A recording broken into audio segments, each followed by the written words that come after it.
Welcome back. Now, as I mentioned in one of the earlier lectures, part of my research involves field work studying population of wild baboons in a national park in East Africa. And as part of that research, you get to know the animals reasonably well. And thus, let me tell you the tale of Rebecca and Jonathan, two baboons in one of my troops.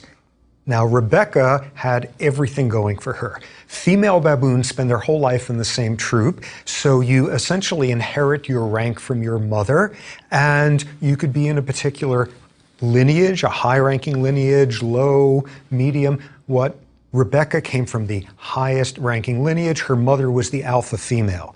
She was popular. She ran in the right crowd of baboons. By any standards of a male baboon, she was considered hot. She did something very, very atypical for a female baboon, reflecting her confidence, which is male baboons will try now and then and succeed every now and then at killing a rabbit. Female baboons do not hunt rabbits. Rebecca hunted rabbits successfully. This was a confident, popular baboon in the center of all that. This was one of the cheerleaders who make out with the quarterback by the bleachers. Meanwhile, there's Jonathan. Jonathan was this adolescent, and he was this inoffensive beast. He was kind of low-ranking, and he bumbled along. And basically, this was a guy who was destined to be vice president of the chemistry club. Now, what occurred was that Jonathan developed this god-awful crush on Rebecca. As if she was so out of his league, she didn't even know he existed, but he had this desperate, tragic crush on her. So what would happen? Rebecca would go about her business, out foraging during the day, and there's Jonathan loping along after her, wanting her to notice him, wanting to groom him, to actually groom him, something baboons do a lot of the time, probably wanting her to do something more than that, but he would have settled for just grooming. He would have settled for grooming her. She ignored him. She just gave him the cold, fur-covered shoulder. She had nothing to do with him. What should Jonathan have been doing? He should give up, because he's getting nowhere with this. In psychology jargon, the behavior of desperately following around this hot female baboon should have been extinguished by lack of reinforcement. He should have given up on it, but he didn't.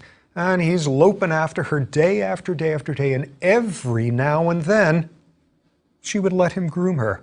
She would let him groom her, and then once, for about 3 seconds, while she was mostly distracted looking at some hot alpha male, she groomed him offhandedly. He was ecstatic. This was heaven for him, and what this did was redouble, triple, quadruple the energies he put into loping around after her. This galvanized him.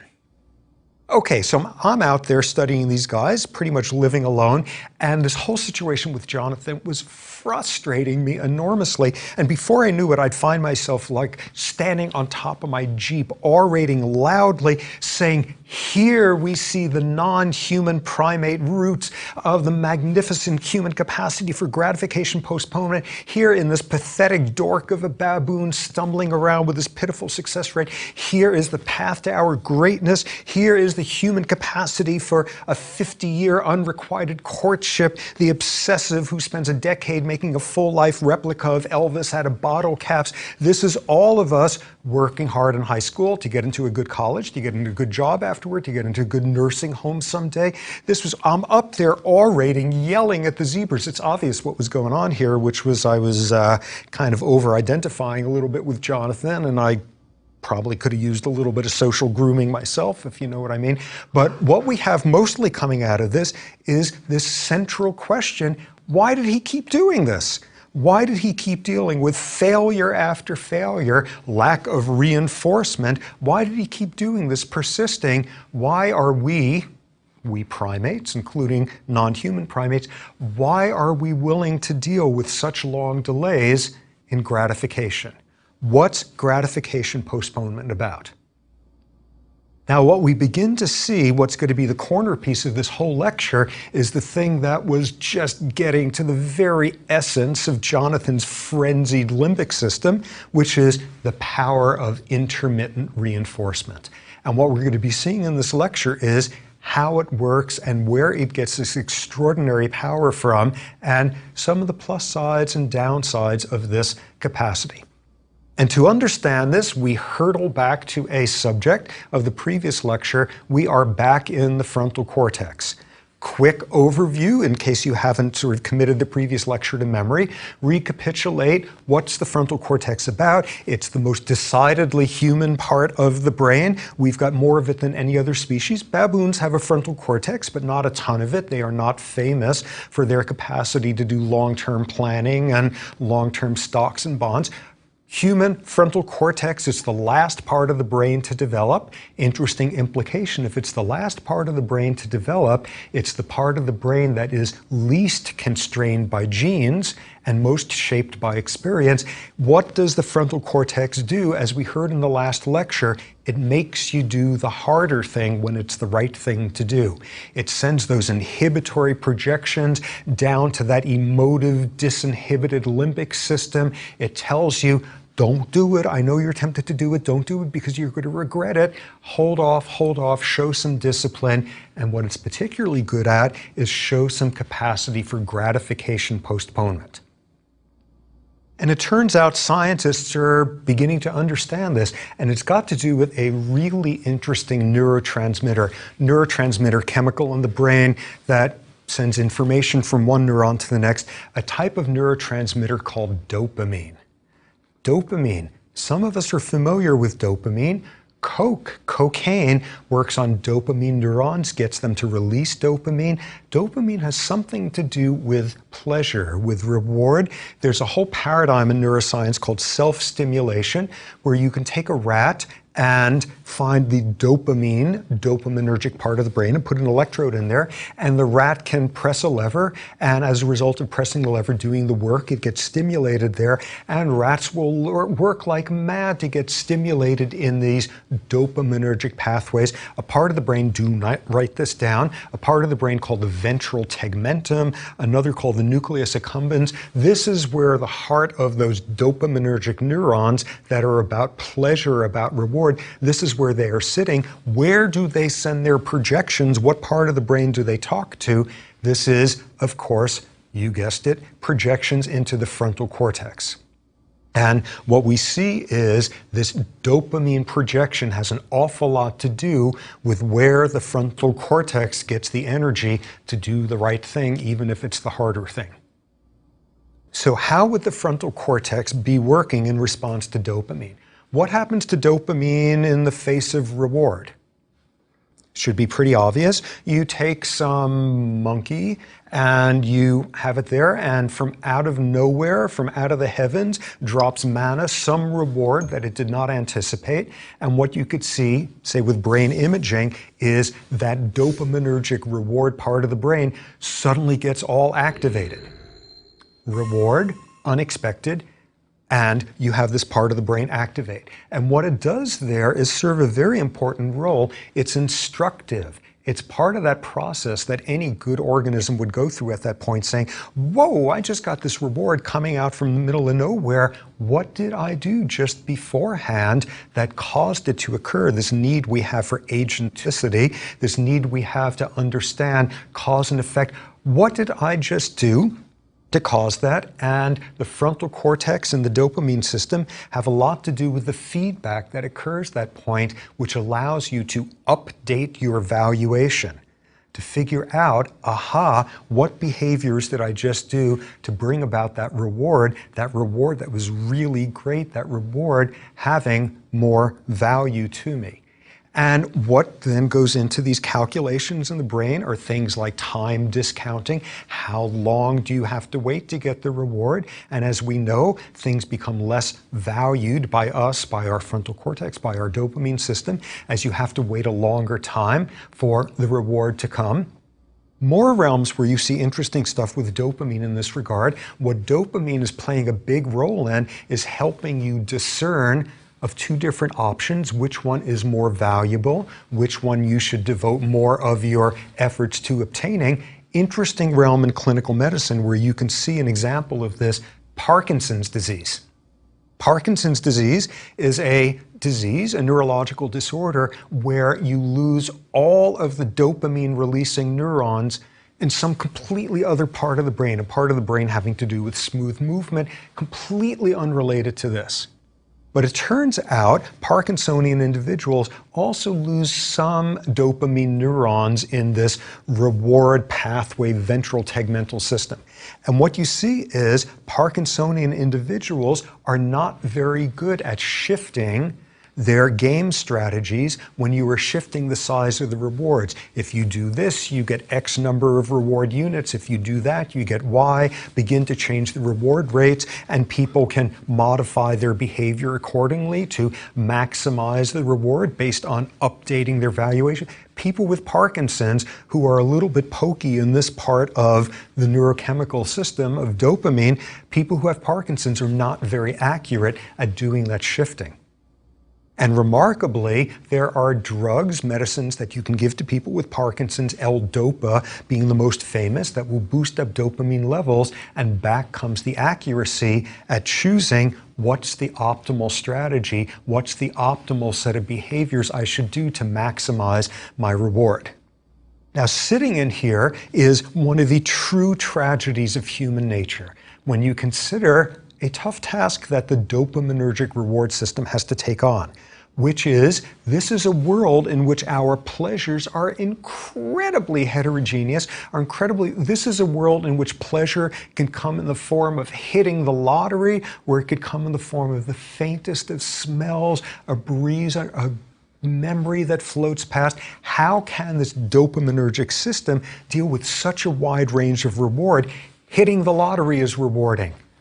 Noticing that spring is coming is reward. How does it manage to code for all of this?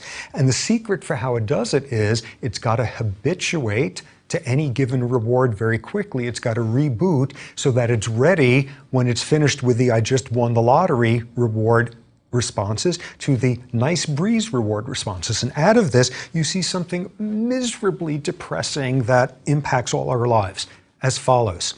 Okay, so you've got an organism, like a human, for example, and you were studying them in a brain scanner, and they've been trained that they do some activity or other, some task, and they get X amount of reward.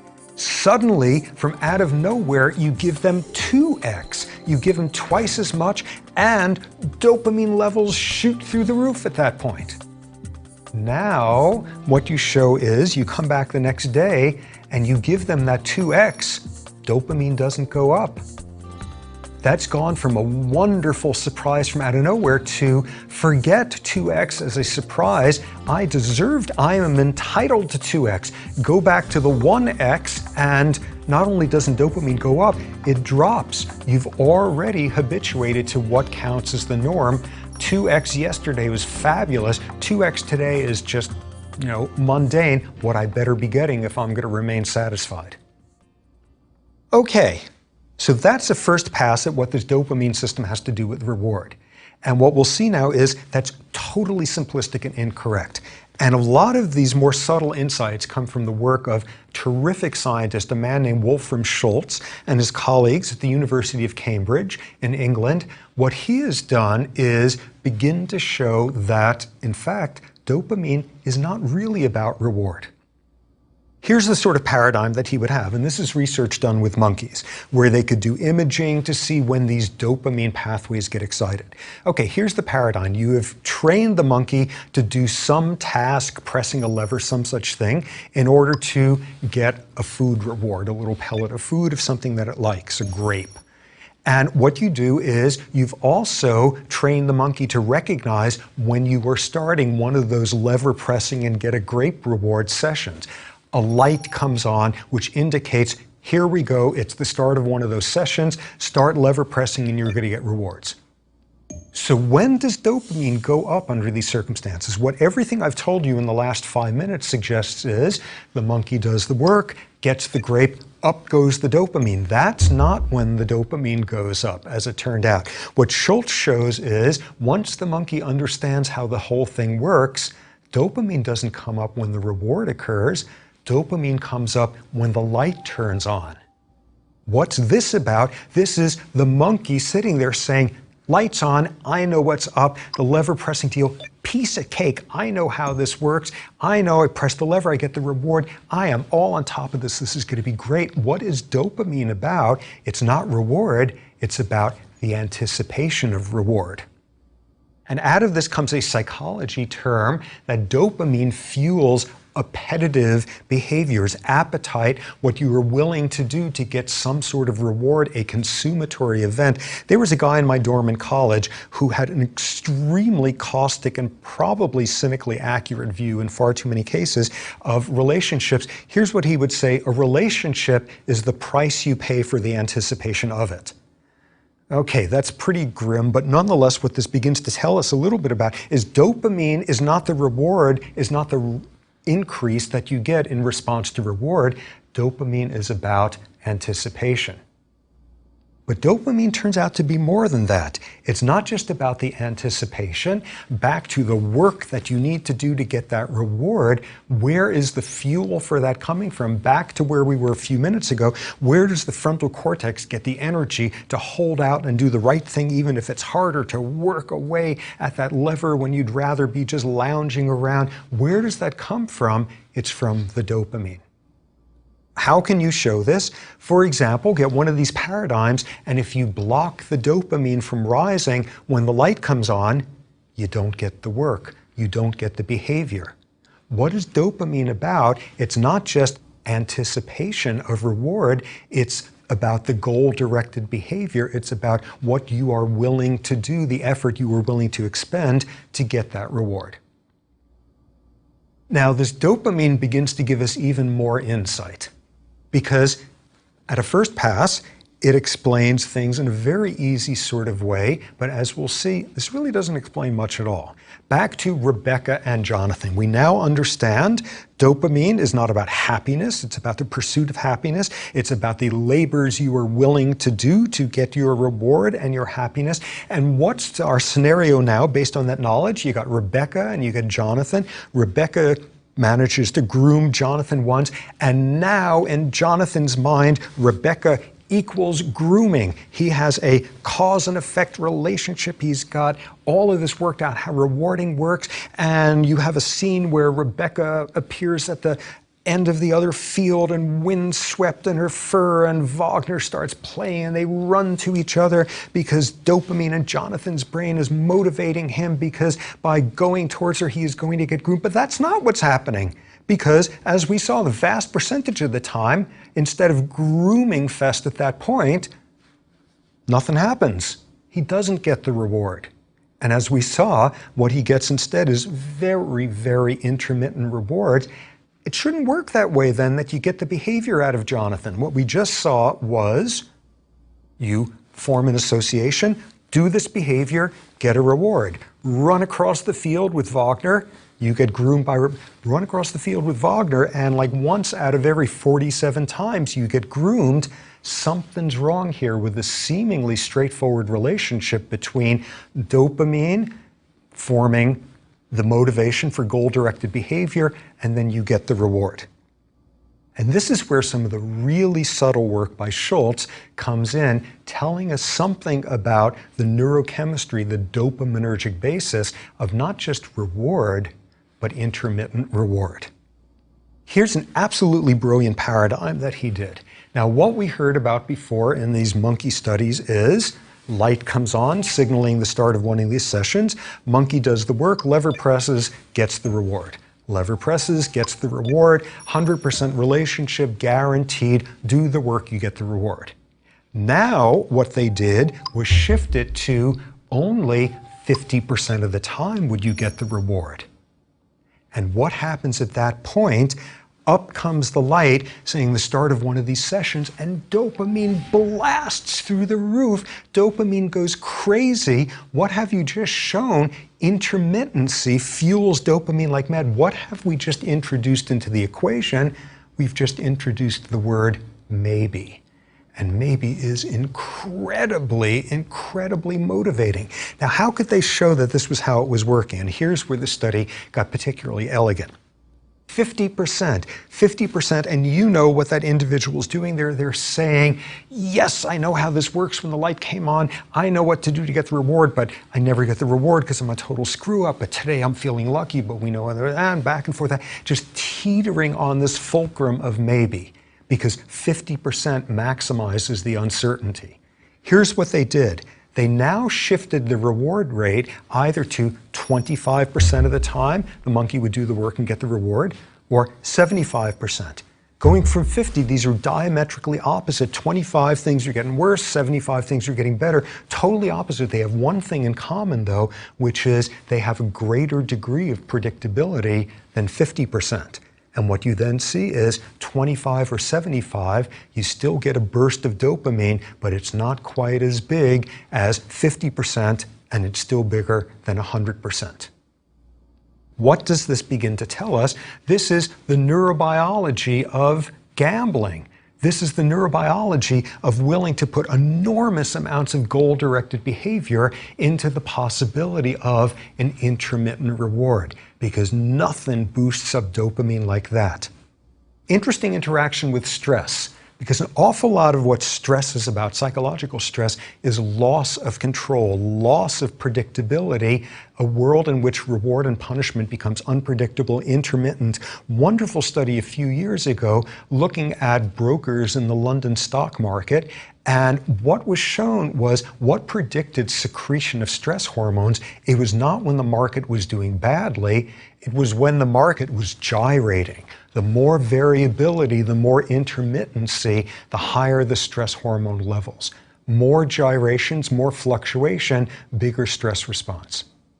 But at the same time, there's circumstances where we love to give up control and predictability. That's what happens when we go into a scary movie. What you generally see is, in a malevolent, scary setting, intermittency is about the stress response.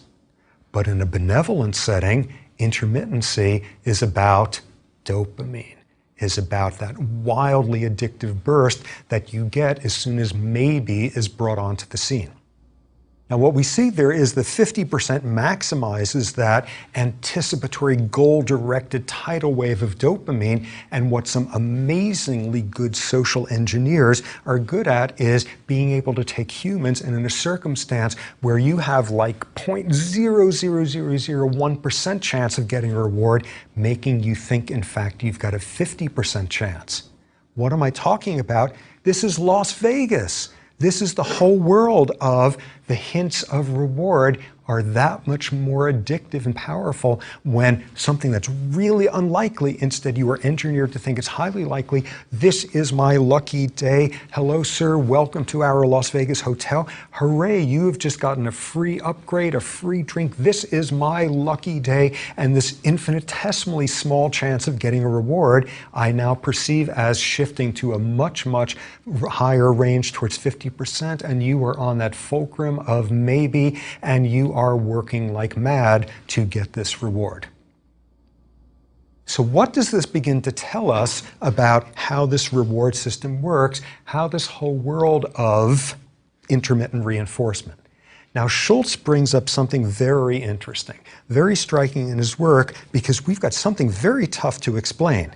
Not just that incredibly big rewards like you haven't eaten in weeks and you finally get to eat has the same neurochemical underpinnings of a breeze feeling nice, that business about the huge extremes, but we humans get reinforced by some very odd things. A quote by Schultz in one of his papers, this behavioral definition attributes reward function also to certain non-alimentary and non-sexual entities, including money, technical artifacts, aesthetic stimulus attributes, and mental events. What am I talking about here, or what's he talking about?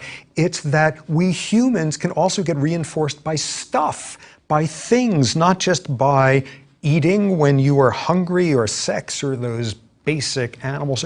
We get reinforced by stuff, by these things that we have invented with culture, our culture. Suddenly we have a world in which getting some gewgaw is capable of tapping into that same neurochemical system as has been working in our mammalian ancestors for God knows how long in response to hunger, sex, safe location, all of that sort of thing.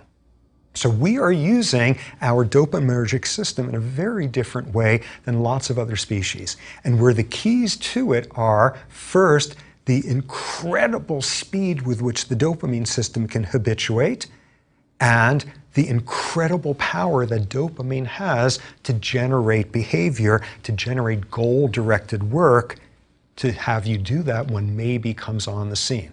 And this begins to explain some of our greatest triumphs of human accomplishments, our capacity to postpone reward, the human realm of phenomenal motivation of reaching higher and higher up for your achievements. What it also begins to explain is some of our most crippled realms of human behavior, our addictions, our dissatisfactions, the neurochemistry of why the grass is always greener on the other side, the neurochemistry of boredom, of you needing something new, of serial marriages, this whole neurochemical world where something that was brand new and wonderful yesterday is exactly what you're entitled to today and isn't going to be anywhere near enough tomorrow.